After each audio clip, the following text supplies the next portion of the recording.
We're promoting it.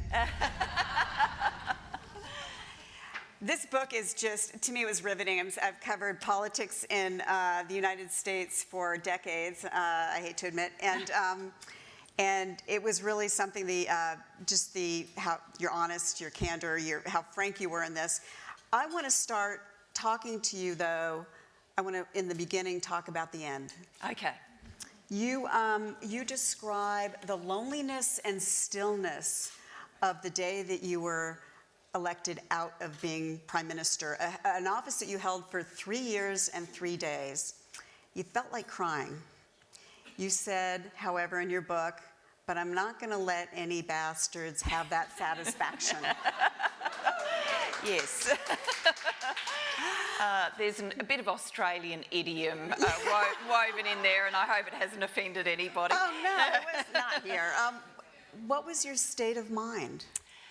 I knew, walking into the meeting of my political party that I was going to walk out not Prime Minister. I was able to count those numbers and read those tea leaves. So I had a little bit of time to mentally prepare. Once I came out of the meeting, you sort of walk past, camera people all jostling with each other to get the shot and reporters trying to get you to say something. But there's a set of formalities you have to attend to. You've got to go out to the Governor-General and ask her to commission a new Prime Minister, and she was Australia's first female Governor-General, Australia's first female Prime Minister. So we had a conversation. And then I needed to speak to the media, and I was very conscious that whilst I have seen men in moments of political crisis become moist-eyed or shed a tear, that has happened in Australian politics, it's happened in other people's politics. I thought for me, being the first woman, if I did, then there would be this conclusion that the pressure got to her, and if the pressure could get to her, it says something about women's ability to take the strain. And so I was very focused on not letting people have that cheap shot for the future. So, as I started to say, the politics in Australia are rough and tumble, worse than the United States, I gather from your book. And they're not for the faint-hearted. So you started off as this dream team with Kevin Rudd in 2006. He becomes Prime Minister #1, you're #2. But a couple years later, you decide that he's a wretched leader, as you say in your book, and he was not a good leader for the party or Australia. And you take part in what we would call in America a coup, and you become Prime Minister. After that, you had to call an election, and you thought that Kevin Rudd would accept this as sort of a relief, but in fact he decided to take revenge. And so this election period became like one of those horror movies where things just get worse. What lessons did you take from that period? I'm conscious that for people from other nations around the world, it's perhaps hard to understand what happened in Australian politics, and particularly from the United States. Not having the Westminster system, there's no equivalent. Yeah. But here in the UK, people know what it's like for a political party to vote and to change its mind about who should lead it, and for there to be a new Prime Minister. That has certainly happened in Australian politics when Paul Keating took over from long-serving Labor Prime Minister Bob Hawke. One of the undercurrents of the long-running John Howard-led Conservative government was the leadership tension he had with the Treasurer Peter Costello. So this is not unknown in Australian politics. In our government, Kevin Rudd is a man of tremendous strengths, amazing strengths, and they came to the fore during the global financial crisis. He's someone who is very focused on a kind of crisis management, command and control style of leadership, and when the global economy was truly melting down, it worked. but it didn't work day to day in more ordinary times. We should of also point government. out Australia did not go into recession. Australia did not go Yeah. into recession, and that's a great credit to Kevin and also to Wayne Swan, who served as Kevin's treasurer and served as my treasurer and deputy. They managed a quick, timely economic stimulus that kept our economy out of recession. But this sort of crisis style of leadership didn't suit more normal times, and it meant not only that political baggage accumulated for the government, but it actually meant that the government wasn't functioning as it needed to in the interests of the Australian people. So I did ask Kevin for a leadership ballot, and overwhelmingly my colleagues had decided that they would cast a vote for me. Indeed, Kevin chose not to run in that ballot because he knew that I would be overwhelmingly elected. So it meant, like other women in politics, I came to leadership at not an easy time and needed to, do everything I could to kind of clear the decks and to get us into a fighting shape for the election. And we did come through the election and form a government, a minority government, and we did make that minority government work to change some very big picture things for Australia, a number of which endure despite the cycle of politics then turning to a Conservative government at the 2013 election. One of the things about Australia that might help people understand all this political history is we have elections so quickly. The term of office of the national government is 3 years. Here in the UK, 5 years, and I think many people in the audience in the UK probably feel like, I just had to go and vote and it didn't seem like 5 years since last time I had to go and vote. Gee, these elections come around quickly. Well, imagine a 3-year term. It makes it very, very fast, and I think in some ways adds to some of the turbulence in Australian politics. And being the first female Prime Minister, you ended up having some incoming missiles just for that. I mean, you proposed a carbon tax, and I read a speech from an academic who had sort of studied your tenure, who said shortly thereafter, people who opposed the carbon tax started using words that rhyme with itch, multiple types of words, and that combined with watching you on shopping trips or commenting about your looks or everything, that combined to be not always easy for you. Given that, what would be your advice to Hillary Clinton? Well, I think Hillary is experienced enough a politician to not particularly need my advice. But one thing I did absolutely get wrong about being the first woman to do the job as Prime Minister. I made the assumption that the maximum reaction, both good and bad, to having the first female Prime Minister would manifest in the first few months of me doing the job. So the sort of go-girl reaction would be at its height, and for those that were uncomfortable with a woman as a leader, that would be at its height too in the first few months. And then, the more I did the job, I thought the more all of that would go away and the system would normalise and I would just be judged on how good or bad a job I was doing. Actually, what happened instead was, as I went along and did the job and there were politically controversial things like putting a price on carbon, creating an emissions trading scheme, the reaction about gender heightened because it became the sort of convenient cudgel of criticism when you wanted to take a shot at the government. So instead of, a lot of the policy dialogue, if you're putting a price on carbon, people might want to say climate change isn't real, or they might want to say it is real, but there's a different way of approaching it which would be more efficient. I think both arguments would be nonsense, but people might want to put them. But instead it degenerated into, ditch the bitch signs, ditch the witch, things like that. And so the gendered criticism actually heightened. So in retrospect, and I think Hillary actually did this last time in the primaries with President Obama, I think if anything happens that's sexist, you've got to call it out early rather than thinking it'll all normalise itself, it'll just go away by itself. Because if you allow that to happen, by the time it's seriously in contest, it'll be when something else is controversial, and it will be hard to divide what's the usual political controversy about a big policy idea versus what's this gendered bit. And there's plenty of shades of grey here. So we generally on our Fortune conferences don't dwell on, sexism. But we cannot talk to you without talking about that because of the misogyny speech that you gave in 2012. It sounded to me, I've been watching it again over the last couple days because it's truly extraordinary. It seemed like it was a lot of frustration coming to the fore. And you stood up on the floor and you looked Tony Abbott in the eye, and it was very personal too, and said, don't talk about misogyny and sexism without looking in the mirror. And then you recounted a number of accusations against him. Do you have any regrets about that? No.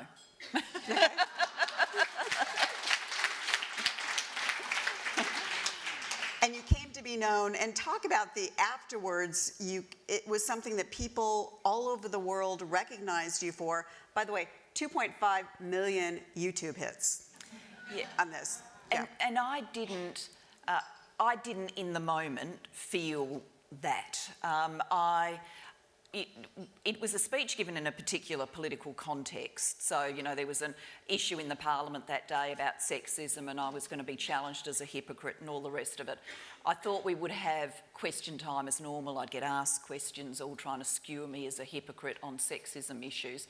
What it turned into, unexpectedly, was a debate. So I just prepared for the speech whilst Tony Abbott was giving his, jotting down notes. But I went into the Parliament in this state of kind of not hot anger but cool anger, that after everything I'd put up with on gender, somehow I was suddenly going to be lectured by Tony Abbott on questions of sexism. Who is now the Prime Minister of Australia. Who is now the Prime Minister of Australia. So there was this sort of cool anger, and I knew that it was a forceful speech in the parliamentary chamber. You were actually quite close to the other side of politics in our chamber. And so you can tell when a speech lands with force, people went from interjecting and yelling at me to sort of quietening down to dropping their heads to suddenly incredibly intrigued by their mobile phones or their shoes or whatever. But I really didn't have any sense about its power beyond the room. So little was my sense of its power beyond the room that in a chair like this where you're sitting, at the table as Prime Minister, I swung my chair round at the end and said to Wayne Swan, my deputy, I'll have to sit here and listen to them speak now and I'll just be so bored, and I'll just get some correspondence run in so I've got something to do in the time in between. And Wayne, who's not a demonstrative human being, had this very odd look on his face and said, you can't give the I accuse speech and then just settle down and do your correspondence. I swung my chair back to the front, thought that's odd. And then a man, Anthony Albanese, who's got a reputation in Australian politics of being the hard man of Labor, the one who loves fighting Tories, he came and sat next to me at the table and said, I felt so sorry for Tony Abbott when he looked at his watch. That's so odd. What is going on here? And by the time I walked back from the chamber, my office was just alight with telephone calls and emails, and it was the first sense that something big was happening here. But the moment the penny really dropped for me, your staff could tell you the statistics about YouTube hits and all the rest of it, but it really dropped when I went to India as Prime Minister, and you get a security team fielded by the Indian government to work with your own security team. And so there was a woman from, an Indian police officer who was in the car with me, earpiece in her ear, the whole thing. And the first thing she said to me when she greeted me and ushered me into the car was, great speech. Right. And I thought, if a police officer in India is remarking about this speech, yes, I can feel it now in a way that I couldn't feel it before. And you were born in Wales, you moved to Australia. You were pretty shy, so to be thrown into all of this, everything from Aussie politics to this, how did you overcome that? Bit by bit, I think I'm still someone with a fair degree of personal reserve in a lot of ways. I'm not a natural extrovert. But I think if you're determined enough about a cause, then you will, pick up the skills that enable you to pursue it. And I came out of my university education and a time in student politics, incredibly passionate about ensuring that everybody got access to a great quality education. And if you believe in something as sort of profound and as driving as that, then you propel yourself through. And I'm a great believer that, you know, most things, you know, whether it's showing resilience in the face of pressure or whether it's getting better at public speaking or whatever, most things like that, they're muscles. You can work on them, and the more that you do it, the more strengthened they are and the easier it is for next time. So there are a couple other interesting characteristics about your personality that I picked up out of the book, which I think fall under the category, just do it. One was when you're talking about networking and mentors, which we all talk about, you know, helping women, or we need networking and mentors, you said, the hair on the back of my neck rises every time. And you also said, you're not given to internal psychoanalysis. Instead of eat, pray, love, you said, you know, sweat, sweat, print. Right? I mean, yes. sort of a...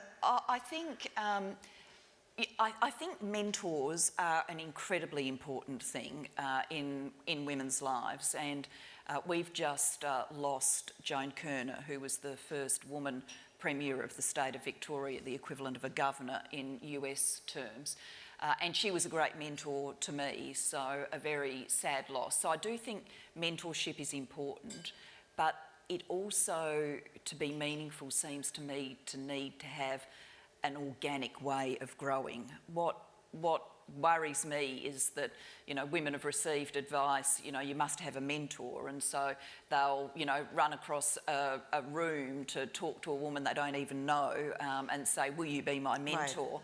Right. And that's not the Rather way. than being in the trenches with them, I think is the way you've got to have a connection. You know, that whatever that sort of X factor is that turns a relationship into being one of real meaning, you've got to have that kind of connection. I had that with Joan. It was very precious for me. On voyages of internal discovery, politics too crowded, quarrelsome and contested to spend too much time meditating on internal lifetime meaning. But for me, it's also about, you know, you find meaning in the things that you do and the people that you meet, and it's getting out there and doing things. And the more you do that, the more you find a way of not really sweating the smaller stuff, but focusing on the things that really matter.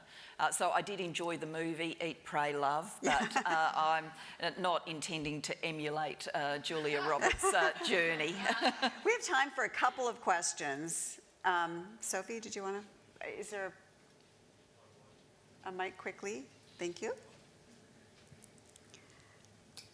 Thank you for this very inspiring conversation. Identify yourself. Sophie Lelius, the Conference Board and founder of the International Corporate Governance Network. Last week, we had a meeting with 800 investors, and there were two primary topics, and we actually heard one of them this morning, earlier today. The first topic is obviously gender diversity on boards, and the second topic is climate change and the role of investors with carbon trading. And the number of big investors are pushing for the carbon tax. You have been a strong advocate of that. What you did in Australia was put Australia on the map to become the global hub of carbon trading. I'd like to get your opinion of where that's going, particularly with the COP21 coming up this year in Paris. I wish I could tell you the answer, I really do. I think the Paris meeting at the end of this year on climate change is an absolutely pivotal one for our planet. Our hopes have been dashed before. I talk in the book about the high hopes we had for the Copenhagen meeting, which then weren't realised.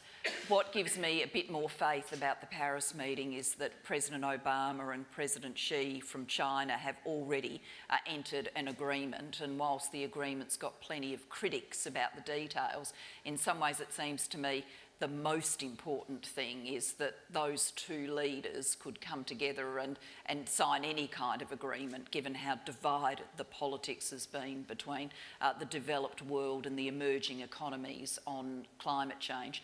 So I'm hoping for a good outcome. For the business community, you know, my insight into that is when I deal with business people, the one thing they can't cope with is uncertainty. People want to know what's going to happen. People can then assess investments, you know, calibrate risks, all the rest of it, but getting regulatory certainty is vital. And until the world, including my own nation, settles on a long-term strategy about climate change, there won't be that kind of certainty. So, you know, for the investment community, for all of us, from the climate perspective, saving the planet we live on, but also from the point of view of the global economy and maximising its prosperity, it's vital that we come together around the long-term plan. Other questions? Right here. Hi, good evening. Julia Bradbury, a television presenter here in the UK. First of all, did you always have aspirations to be in politics? And second of all, I've recently become a mother to 2 little girls. What, as a woman who's achieved great heights, what do you think are the most important lessons that we should be teaching our daughters as we're moving forward? Yep. No, I didn't always have my sights on politics. When I was growing up, if someone had suggested you could be a parliamentarian, you could be Prime Minister, it would have been as real as suggesting, you know, you could go with Neil Armstrong to the moon. You know, it's just absurd. It's absurd. So it never struck me as something that I could do or that was on my horizon. I like school, and so I used to say to people, I want to be a teacher. I changed my mind very late that, you know, I took up high school debating, so then I wanted to be a lawyer. And it was really only through the experience in student politics of lifting my voice around a cause I believed in that case fighting against some education cutbacks from a Conservative national government, and making a difference, because we did make them moderate their policies. It was only through that experience that I started to think, you know, slowly, hang on, you know, people like me actually can do some of this stuff, and we can make our voices heard, and we can have a national impact, and that set me on the journey for politics. For a girl today, I really think the, message of opportunity, of broad horizons, of, pursue your passions, that is the message. I actually think we don't need to lecture our daughters about their possibilities. I think they inherently believe in them. What we tend to do is to model strictures on those opportunities, and if we can, all of us, try and model that every self-belief they've got is a good self-belief, then that's what will carry them through. I don't think people are born with a sort of blinkered gender construct about what it is they can achieve in the world. I actually think we stamp that onto our children, and we've got to, pull the stamp away so that they get to make their own choices. We have time for one more quick question. Where's the mic? Sorry, we have to go to who's closest to the mic? Yeah. Yeah, I won there. Hi, it's Eleanor Mills here from the Sunday Times here in London. I'm a columnist there. And I'm interested to know, do you think that having, post your brilliant misogyny speech, which I think was an inspiration to all of us around the world, do you think that it will be different now in Australia, that those chaps there have kind of learnt some lessons from that? I mean, have you shifted the dial? Will it be better for the next Julia Gillard, who becomes the next female Prime Minister? And is there a reason you're travelling the world and staying out of Australia? I'm sure not. No, and I'm too much of a patriot to think that this, at the end of the day, is an issue about Australia. I mean, this issue about women in leadership is a global issue. And one of the things I cite in my book, I cite some Harvard research. Young people going to Harvard, it's unlikely they're dumb. They do a test with these young people, divide them up into 2 groups, mixed groups, men and women, get them to read a case study about a business person. The case study's identical, except one's written about a man and one's written about a woman, and then get them to score, likeability and things like that at the end. And the group that has the women's case study scores the woman lower. Now, why is that? Young people going to Harvard, not the product of an older, more gendered age. still somewhere in our brains is whispering a stereotype that says if a woman is leading, if she's commanding, then she's probably given up on the sort of female traits of nurturing and empathy. She's probably pretty hard-boiled, she's probably pretty ruthless, she's not very likeable. I bet she's a bit of a, and that bitch word would come back up. And if we're honest with ourselves, I think there'd all be a moment in our lives where we caught ourselves saying that about a woman we worked with or knew. And until we can shed that stereotype that likeability and women and leadership don't go together, we'll be putting baggage on the women leaders who do emerge. So this is not an Australian question, this is a global question. We'll see some of it in real time, I think, during Hillary Clinton's campaign. And, you know, this is the moment for us to be having these deep conversations about how to change it so that, you know, for the daughters in the future, there's none of that baggage. And if they step forward for corporate leadership or political leadership or, you know, to be a judge or whatever it might be, that there's no other question except values and capability and competence. Julia, thank you so much for coming to share your thoughts.